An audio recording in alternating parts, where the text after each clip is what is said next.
So good morning, good afternoon, and good evening. We're so glad that you've joined us for this very important webinar. It's co-sponsored by IPA and the Global Aging Network, focused on the impact of COVID-19 on the mental health of professional care workers, as well as strategies to address these needs. You know, COVID-19 has just placed an enormous burden on those professionals, dedicated professionals who work in care settings providing services and supports for older adults. And coming out of COVID, we're very, very concerned about their mental health and their mental wellness, and decided that our two organizations coming together, Global Aging Network representing providers around the world, organizations that provide care and services, IPA representing this support network around the mental health needs of focused on older adults, seemed like a perfect match to bring these two issues together. So I'm delighted you've joined us. We've got a great panel. We've got a great discussion ahead of us. And without further ado, I would like to introduce to you John Brennan, who will be our moderator. Mr. Brennan is an independent registered social worker located in Dublin, Ireland. And in addition to serving on the IPA Board of Directors, he currently serves as Vice Chair and Director of the Board of the Irish Association of Social Workers. So without further ado, John, I'll turn it to you, and thank you so much. Thanks very much, Katie, and welcome everybody. We've got a very good turnout here today, so I'll be moderating the session. Just some housekeeping points before we start. So please use the question and answer button to ask questions anytime at all during the presentation. All attendees are muted and the chat feature is disabled. If you have any technical difficulties, try logging off and logging back on again. And the webinar is being recorded and will be posted on the IPA website. So without further ado, I'm pleased to introduce the first presentation this morning, which is from Professor Clive Ballard and Joanne McDermott. As you can see, Clive is a Pro-Vice Chancellor and the Executive Dean for Medicine in the University of Exeter. He'll be speaking this morning. Thank you for the invitation to come and present our work at the conference.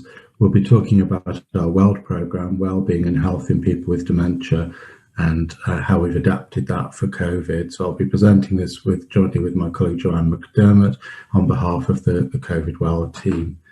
We're based in Exeter in the southwest of the UK, in a peninsula. I like to think of us as the Florida of the UK, but that's probably slightly fanciful. As you can see from the things I put on the slide, dementia is a big focus of our work, including dementia care. So delighted to be here today at the conference. Just to give a little bit of context, we all know that there are a lot of people globally with dementia, and particularly in Europe and North America. About a third of those individuals with dementia live in residential or nursing homes. They have complex needs, often with moderate or severe dementia, neuropsychiatric symptoms and concurrent medical conditions. So the quality of care is variable, the needs are high, and there's often widespread use of sedative medications such as antipsychotics, which can further confound the outcomes for people with dementia. So what I'm going to do today is give a little bit of the background of where our WELL programme came from, and then talk a little bit about how we've COVID adapted it. And probably the starting point for us was some work looking at the potential harms of antipsychotics, and identifying from meta-analysis a long list of harmful effects, including accelerated cognitive decline, stroke, and increased mortality. And in fact, in a randomized controlled trial we did looking at discontinuation of antipsychotics, we found that ongoing antipsychotics were associated with very high attributable mortality risk. So for example, over 36 months of the people given antipsychotics, only 30% of them were still alive. Of the people discontinued from their antipsychotics, almost 60% of them were still alive. And I think that particularly highlighted the long-term harms of antipsychotic prescribing and the mortality risk.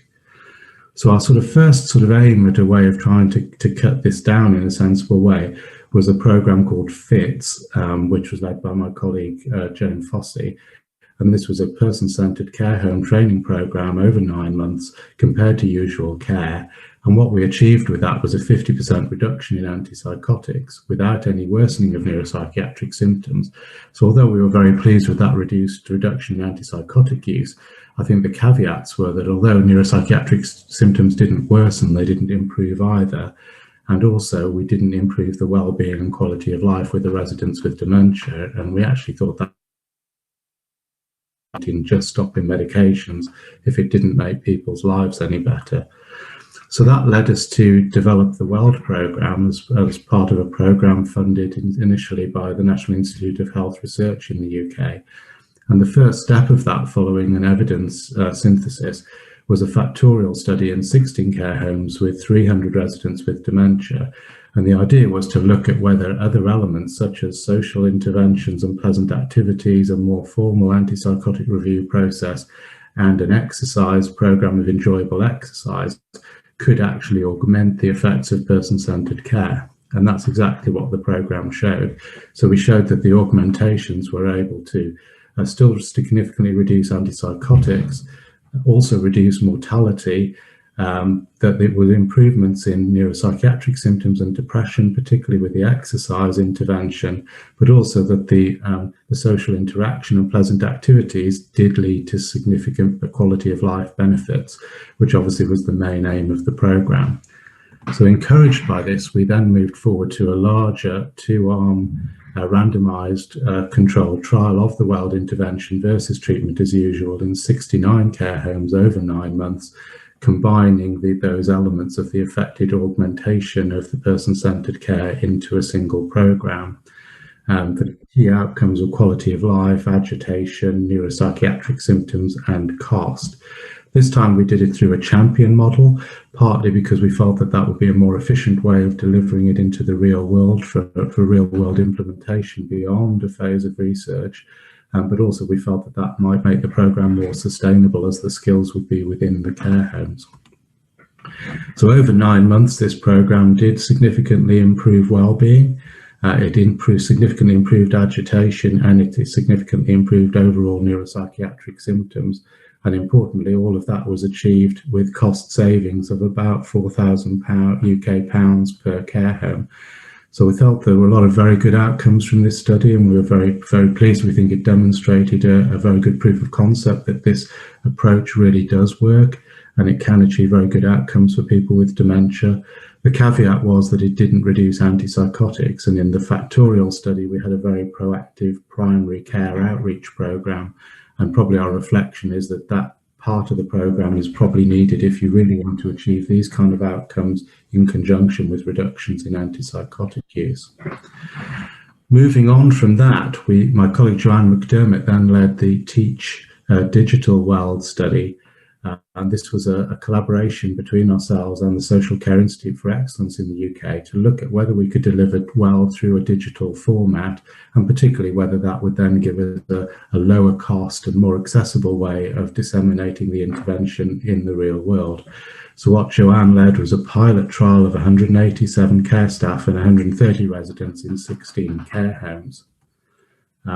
So 8 of the care homes received just the digital intervention, and 8 received the digital intervention with a combination of in-person and virtual coaching.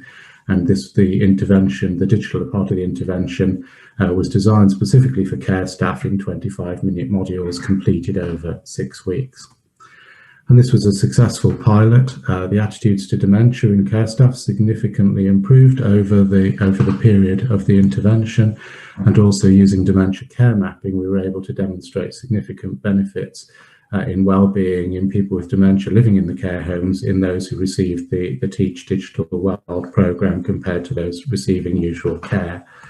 And from the qualitative aspects of the study, we were also very pleased that this champions model did seem to give some sustainability, and that the elements of the intervention were still being delivered and having positive impacts on care 4 months after the discontinuation of the trial. So we felt very positive overall about this potential digital approach. And then when COVID hit, we felt that there could be some advantages to this approach in how we could perhaps help care homes face the challenges of COVID. So what are these challenges? Well, I think these are fairly obvious, but I'll just run through them briefly. Obviously, there's a direct threat from COVID infection to residents and staff, but actually the all-cause mortality for residents has increased by, at least in the UK, by 159%. And a big fraction of that is actually not related to COVID at all. It's perhaps reduced to things like reductions in overall healthcare or access to healthcare or changes in delivery systems. So all-cause mortality is also very important. I mean, obviously, there's an increase of staff absence with illness, increased agency staff, there's stress and burnout for staff. There are challenges for residents and staff and families with limitations to visiting and maintaining contact for residents. There's perhaps more limited support from specialist services and primary care. Both residents and staff are much more isolated. Residents are put in a slightly more confusing environment. And certainly, again, from UK data, there's been increased antipsychotic use in nursing homes again over the COVID period. So a lot of challenges and a very difficult environment for care homes, and some significant problems to face and overcome. So how do we think we could do that with COVID World? Well, this has now been funded by the Medical Research Council as a rapid COVID response programme in the UK. We've looked to build on the teach intervention and build on the quality of the materials, and particularly from feedback from teach to make them more accessible to a more ethically diverse group of caregivers, which we feel was a very important adaptation. Again, we're looking at a champion model, but this time with entirely virtual coaching. The digital resources have been changed into bite-sized chunks, and also developing what we've called missions, which is trying to link those bite-sized educational pieces to people's real-world care practice and what they're doing that they're directly looking after. And then the other element, that's a new element that's been added, is our digital platforms for peer support and sharing best practice, both for care home managers and for care home staff. And I think that again seems like a really important element, to be able to share those ideas, support each other, and to really spread best practice across the sector. So this is in several phases: initially optimization and field testing of the digital intervention, and then a 4-month RCT in just over 1,200 care homes. And here you can see some screenshots of what the program looks like on the computer. So the initial pilot phase was with participating managers and care staff from 160 care homes in the UK, and we field tested different components of the COVID World programme. So overall, there was very positive feedback. The two elements that were most satisfying is, first of all, the digital access was sufficient. People were able to do the programme. The computer access in the care homes was sufficient.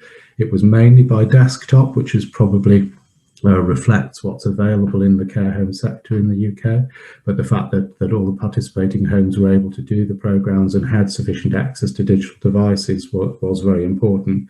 And also a big relief that the IT worked. It wasn't too clunky. People were able to log in. The thing didn't crash. So the actual logistics of it seemed to work. People enjoyed the bite-sized resources and the missions that they were set, linking it into their care plans and their real-world care practice. And also there were very positive feedback about the peer-to-peer support, both via the coaching sessions and via the digital platforms. I think there were some reflections and learnings that really helped us. I think with putting the things in as bite-sized chunks, that was positively received, but it was felt to be a little bit confusing because there were too many things and better signposting was needed. So I think that's been a very helpful suggestion, but also perhaps some suggestion about a preferred or recommendations regarding the order that these should be completed. What are the highest priority ones that underpin other things, and what's the sort of minimum requirement for champions to be perceived as having, adequate skills in the World programme. So I think those are things we've been able to respond to as we've optimised, and also some recommendations to reduce the complexity of registration and repeat sign-in, which again we've been able to do. So and just some testimonials you can read there on the slide, just reflecting the sort of the positive feedback that we had regarding the programme overall. So at this point we felt very reassured that it appears to work, the IT works, people can access it, and they generally liked it. And I think a few really good learnings that we've been able to sort of integrate into an optimised version. So the next steps is a 4-month RCT of 1,280 care homes with approximately 5,000 residents and 6,000 staff. A big undertaking, but we have an excellent team and we're confident that we can deliver the trial. And this will be comparing the COVID World intervention with treatment as usual, with 2 to 4 champions per care home, the digital resources with virtual coaching, and the main outcomes will be looking at a quality of life goal attainment scaling, neuropsychiatric inventory, and health economics in the residents, and attitudes to dementia in staff. So we already have some consented participants, and we'll be ready to randomise the first block of care homes in March. So I think we have a busy 6 to 9 months ahead. But I think we're pretty well set, and we're very pleased with the way the pilot phase went, and we're optimistic that this can offer a high quality solution to help care homes face the challenges as they begin to emerge from COVID. Thank you very much for your attention.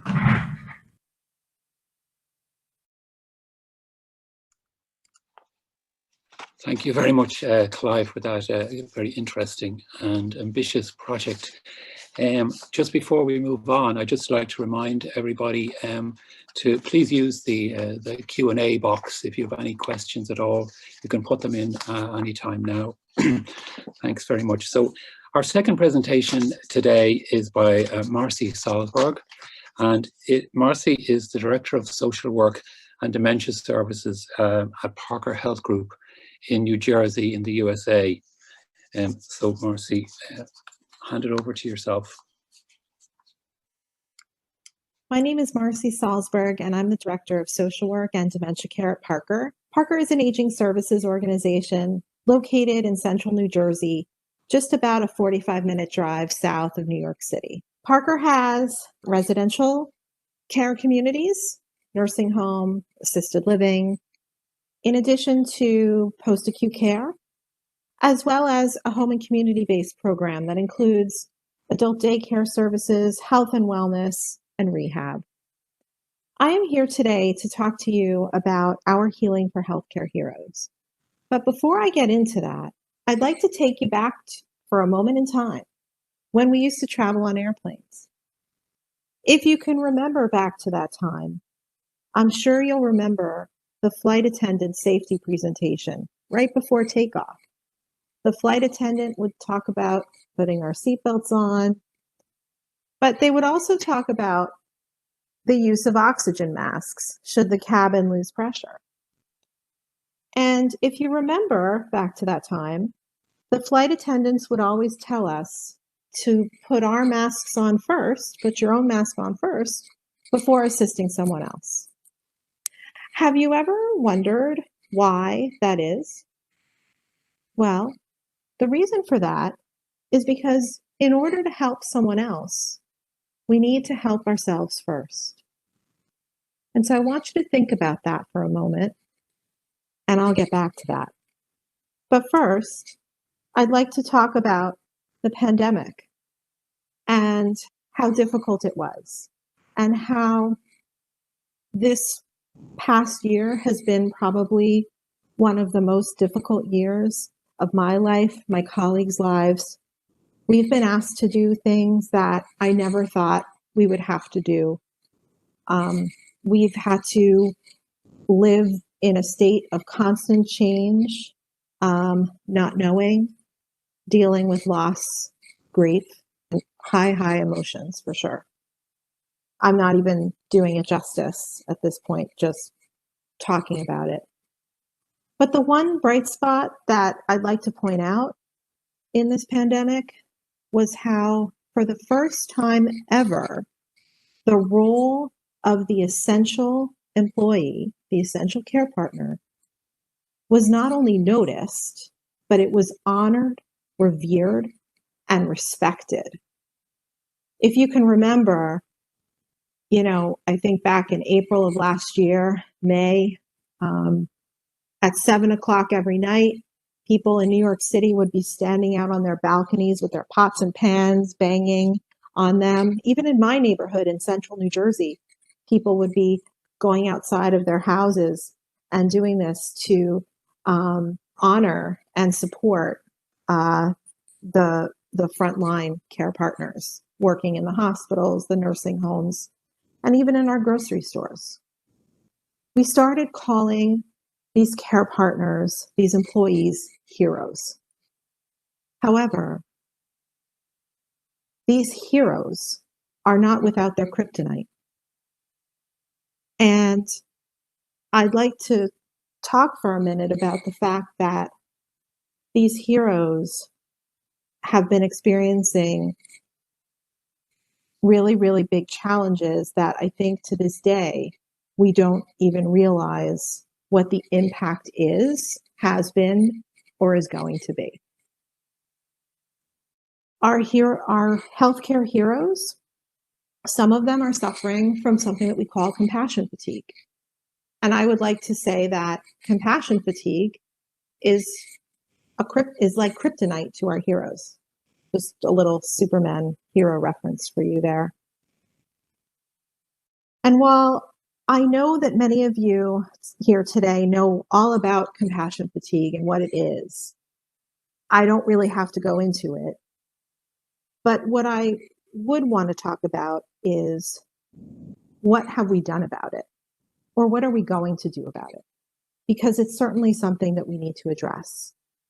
So today, I'd like to talk to you about how we've noticed it happening in our employees at Parker and what we've done to address it.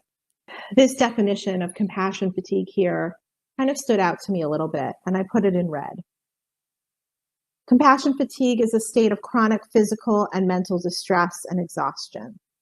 People with this fatigue often describe a negative shift in their worldview and a preoccupation with the illness of others. You know, it's interesting. During the pandemic, I hosted twice weekly meetings with my department, social workers.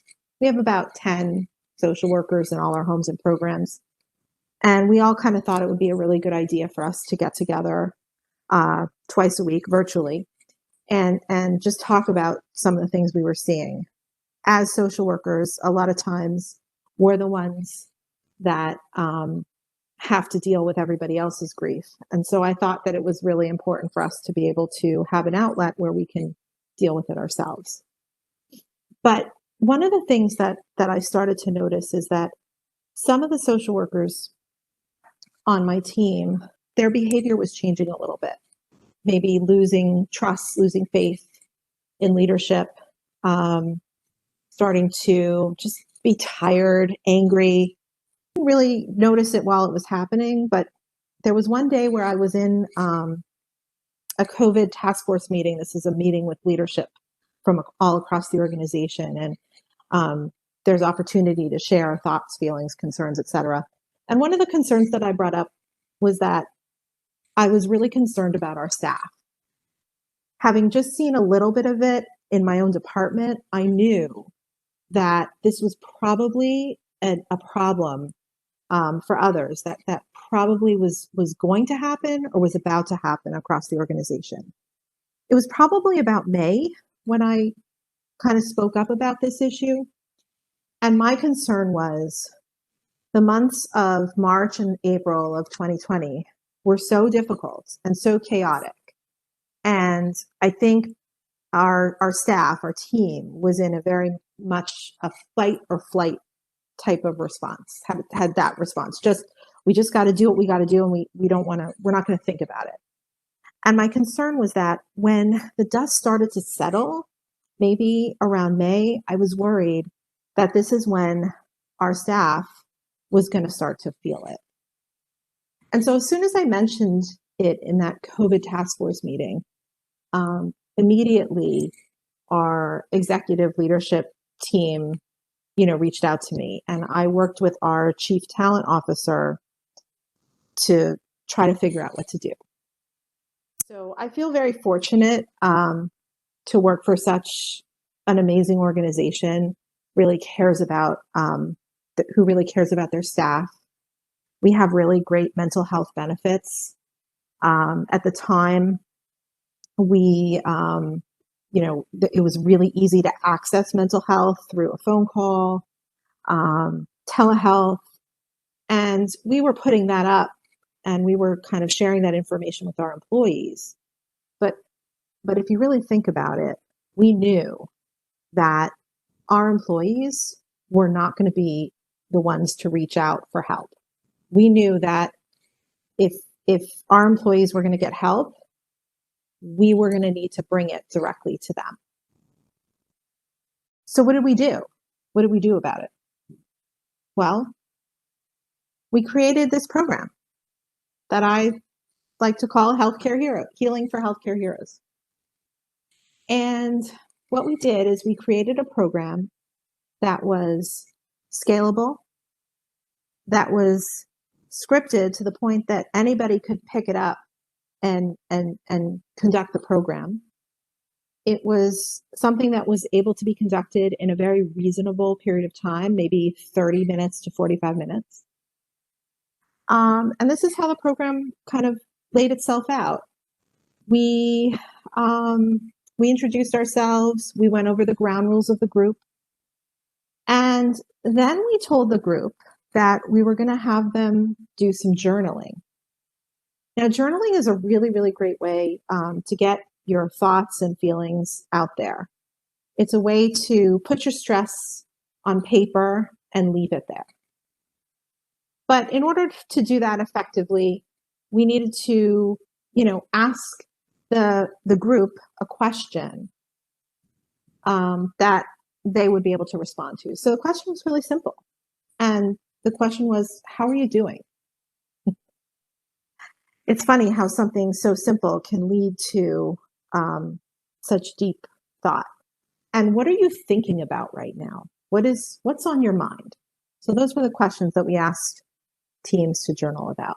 What we decided to do with the program was we decided to bring it to our managers first, sort of piloting it, testing it out. Plus, if you think back to my example about the flight attendants and putting your mask on first before taking care of others, we wanted to make sure that our managers were okay so that they can take care of their employees.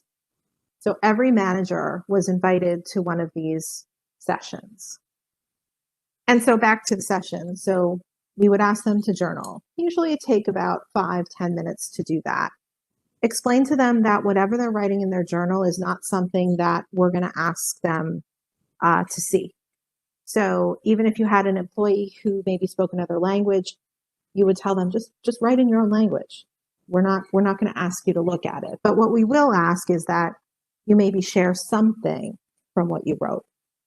So once everybody's done writing, the facilitator would actually participate in the journaling as well.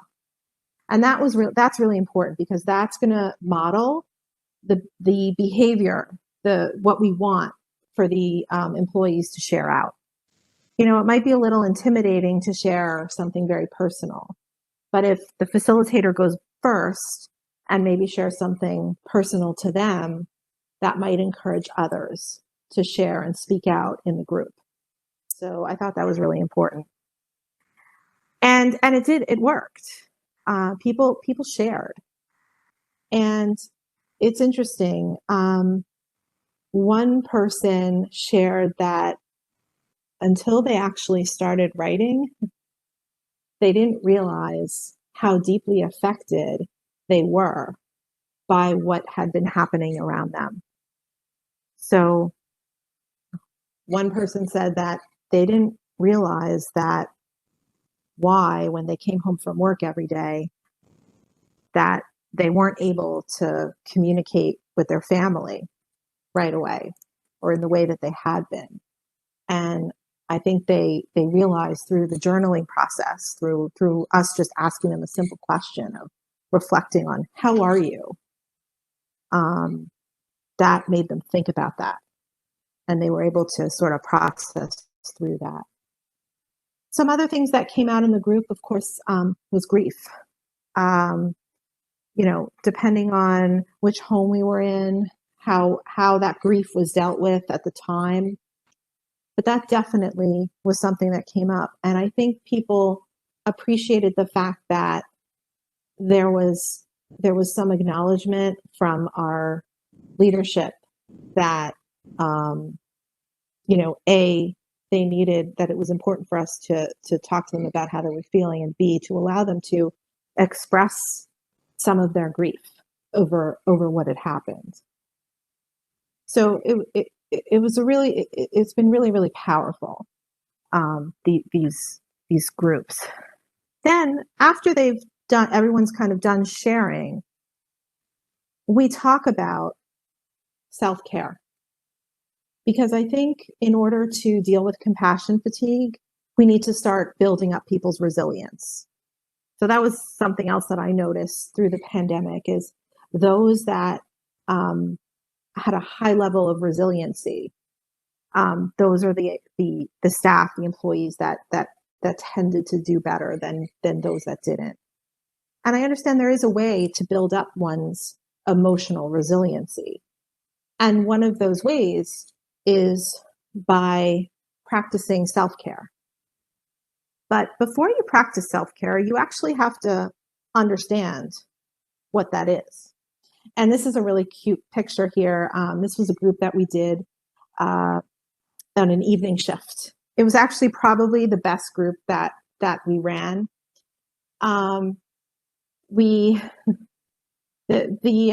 supervisor of this team was really accommodating, and she kind of took over care of the neighborhood while her staff came and did a session with us. So we actually had some time to do a little bit of artwork, and they were really, really engaged in this activity. Oh, and in order to help us out with this activity, I actually reached out to the Rutgers University School of Social Work. Rutgers is the state university in New Jersey. And Parker has a very close connection with Rutgers. We have students all the time. So I reached out to the Rutgers University School of Social Work, and I got myself a virtual intern. And Aisha is there on the computer, and she's been helping us run the groups. So that's another thing that I wanted to talk about as it related to the groups. In the beginning, I really didn't want these groups to fall on the social workers, because the reality was they were some of the people that needed the support. And I wanted them to have the opportunity to get the support they needed before they started. We started involving them in that process. So Aisha's there on the computer, virtually on a cart, and she was kind of helping me run the groups, and she's even ran some groups on her own in a virtual capacity. So it's really interesting what you can do in a virtual process. So back to self-care. In order to do self-care, you have to know what it is. and I know it seems so simple, but the reality is until you explain to people that engaging in self-care and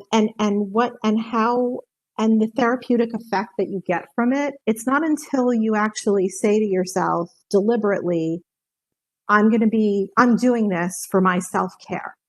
That's when it has the therapeutic effect. Sure, I'll go get my nails done. Sure, I'll go buy something for myself on Amazon. Sure, I'll take walks with my family outside. But until I say to myself, I am doing these things for my own self-care, that's when it really starts to have the therapeutic effect.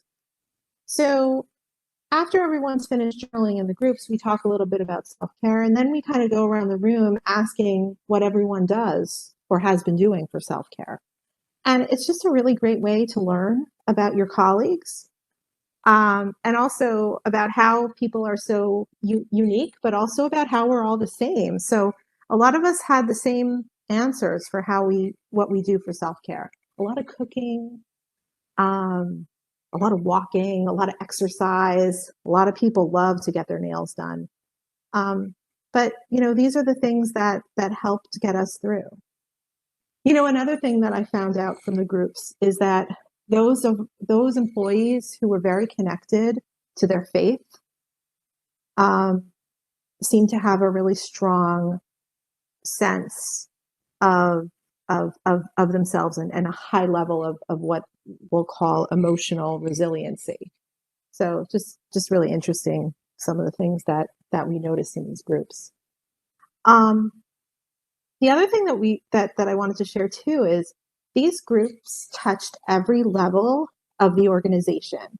So we even had our executive leadership team conduct or sit through one of these sessions.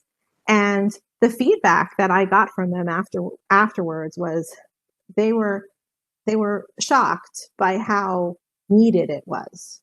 Some of them were a little skeptical. They weren't sure that it was really going to do anything for them. But, people felt that it really allowed them to take some time and really think about A, what they had been through, and B, how they can, what they can do for themselves to stay focused so that they can be there for us. So, that was our experience. And again, we learned a lot, and, I'm more than happy to share the details of this program. Like I said, it's scalable. It's a program that anyone can do. You don't have to be a social worker to facilitate it. We have a script, and I'm really happy to be able to share this with you if you would like.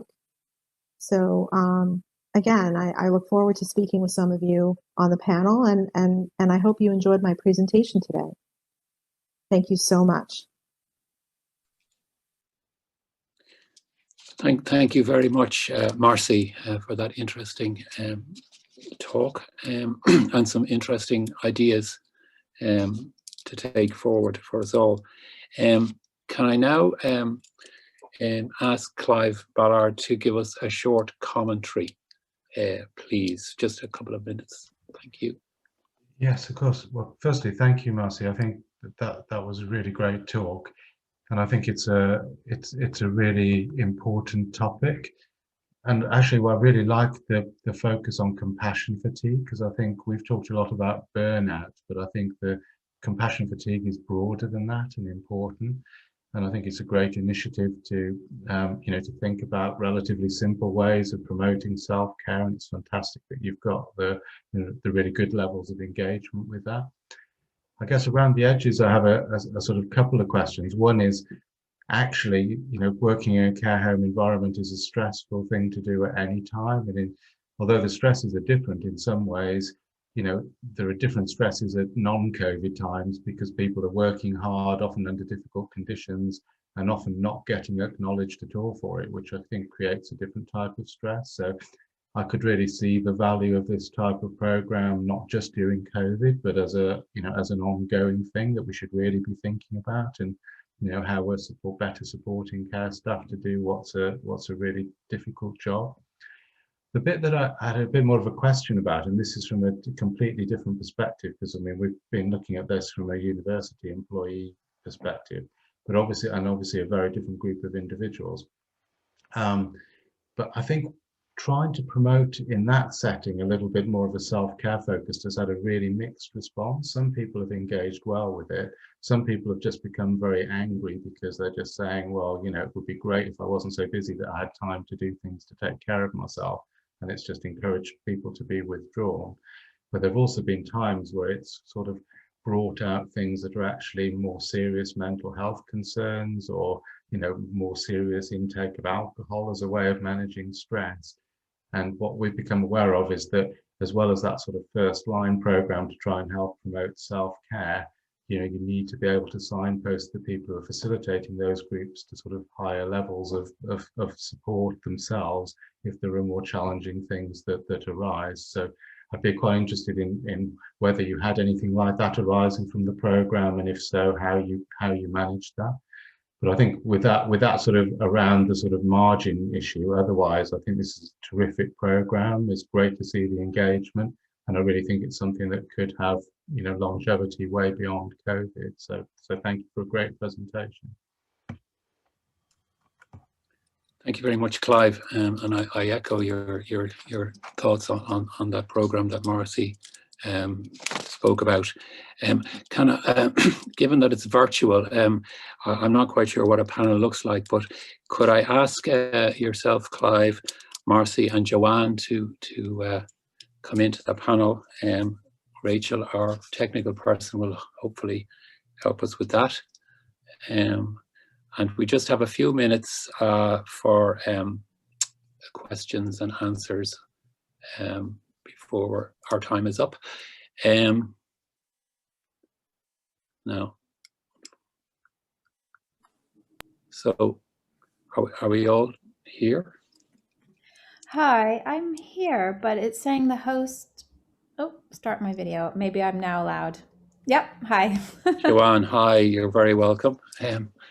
So I will use the question and answer box here just to go through some questions.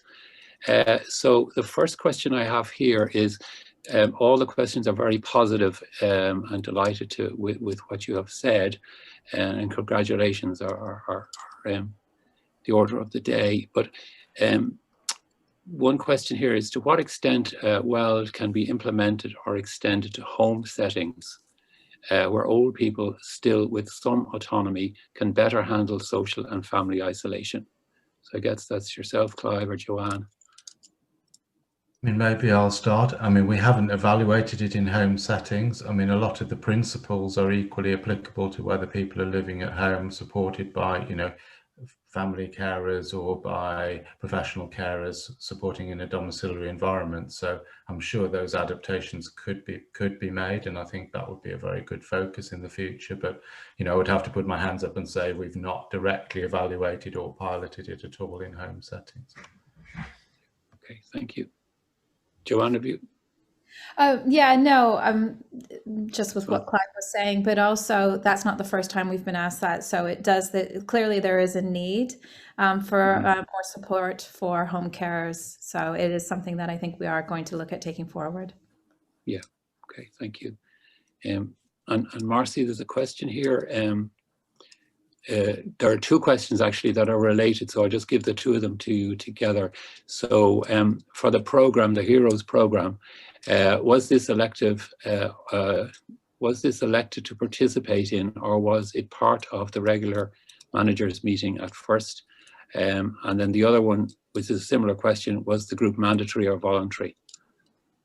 So I'll answer the second one first. The groups were voluntary, but they were strongly encouraged. So emphasis on the word strongly. So if somebody really didn't want to participate, we weren't going to force them. That would kind of counter everything that we were trying to achieve. But we did have strong encouragement to attend. And the first question was about, can you say the first question again? The first question was this elective to participate in, or was it part of the regular managers meeting? No, it was a separate group completely. And when we did it with the managers, we did the manager groups virtually because all managers had access to laptops. And it was also interesting that we mixed groups together. So you might have some managers from one nursing home in a support group with people from our assisted living, managers from our headquarters office. And that made it really nice too, because it got rid of, you know, our titles and allowed us to just participate as human beings, right? Unfortunately, to bring it to the direct care partners, we weren't able to mix groups, of course, and we had to do those live. So, and they were separate. Yeah. So there was no mandatory element to it at all. Yes, no. But there was obviously good take up. Yeah. Okay, so there's another question here. It's for you again, Marcy. What are the key skills people need to facilitate support groups? I think you just need to give us a quick answer, but it might be a very long answer required. You know, I think you just need to be able to listen. And listen with empathy, and just be able to create. That's the other thing. You need to be able to create a safe space. So in the script of the group, we actually talk about we set ground rules for the group, which is very common for support groups. I know there's a lot of social workers on the call today, and you know, March is National Professional Social Work Month, so happy Social Work Month to those on the call. But you know, I think that,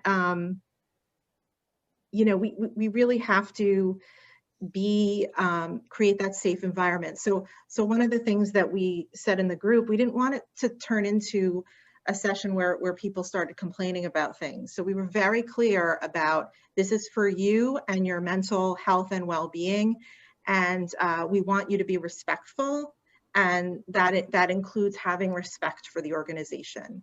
Because sometimes I think what happens with compassion fatigue is, you know, it actually seeps in and changes your view of the world.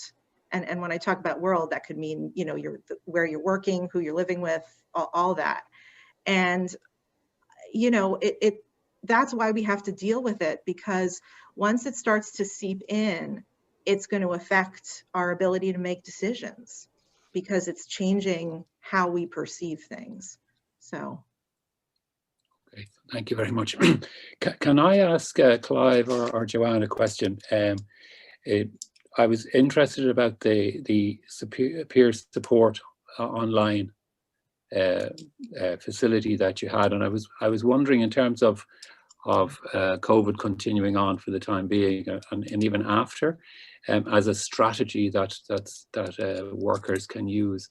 Do you find that it could be? Do you think it could be let's say transferred to other settings or other workplaces, whatever, as a strategy to support workers?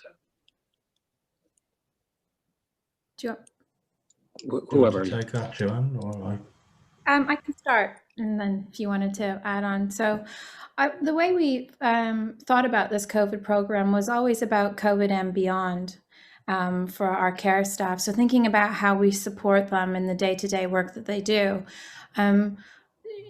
Generally speaking, what we've been hearing from our participants is that they rarely get an opportunity to reflect not only on their own practice, but with each other about how they're doing and how they're getting on in the care home, and how they support the residents that they're there for.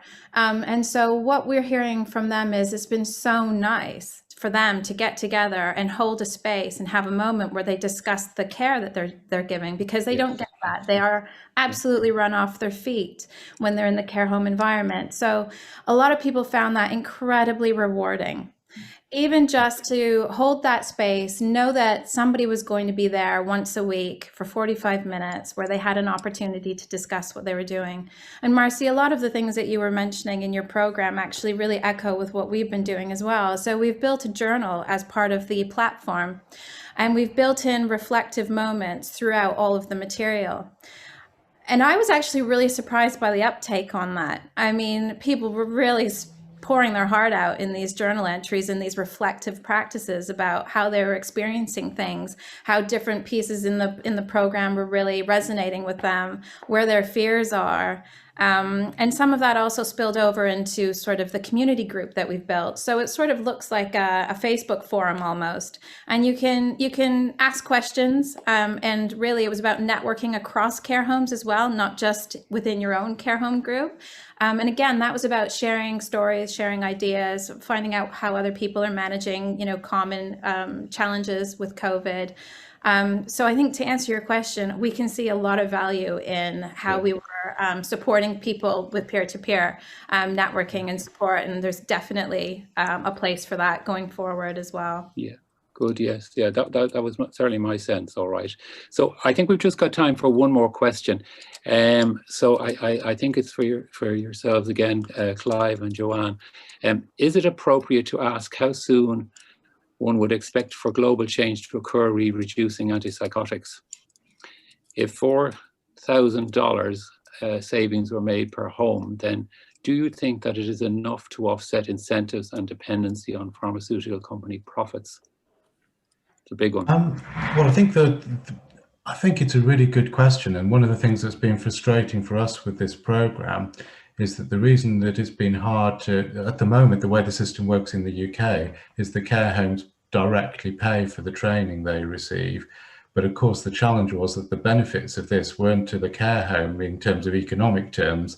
the economic benefits were to the healthcare system, because there was less pressure on primary care. There were perhaps less hospital admissions because of fractures and falls. So, and the frustrating thing is that this was helping people have better outcomes and it was saving money, but because it was in different budgets and different pots, it's been very hard to get people to align that.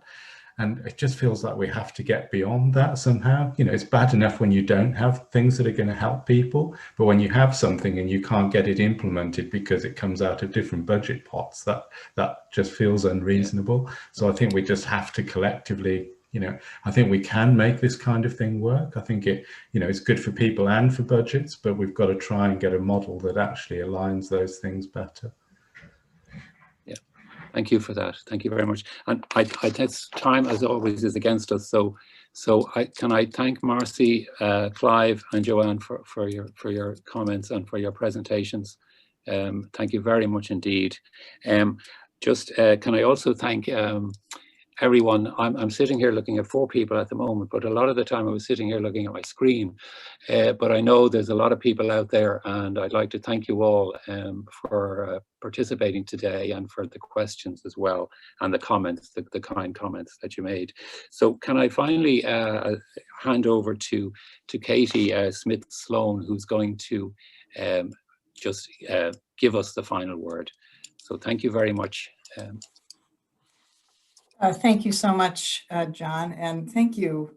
Really echo your thanks to our 3 panelists. Just wonderful, wonderful presentations. Let me start my video. So, we all know that a healthy, qualified professional workforce means everything in care homes. It means the ability to deliver high quality care, and that includes addressing and supporting the mental well-being of our care providers. The pressures on these individuals have been well described: fear, uncertainty, understaffing, grief coming with witnessing multiple deaths over a compressed period of time. And as Marcy reminded us, compassion fatigue. So empowering staff through programs like WELD are steps to address these issues, giving staff the tools that they need to address their ability to make a tangible difference in the quality of life of residents of these care homes, addressing mental well-being through programs like Marcy described, developed at Parker, Healing for Healthcare Heroes, wonderful name, and the strategies of journaling and the importance of practicing self-care. I think the lingering issues of the COVID-19 experience will be with us for a very long time.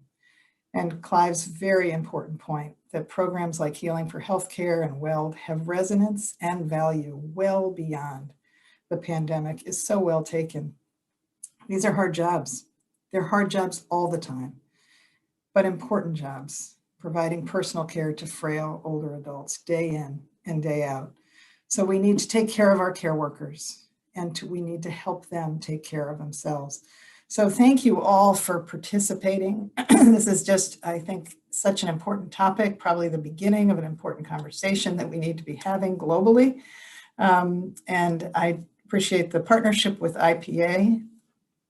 The webinar will be available afterwards in a recording. So feel free to listen again or share it with your colleagues. And just thank you to, again, to our panelists, to John for doing a great job of moderating, and to all of you for participating. Be well.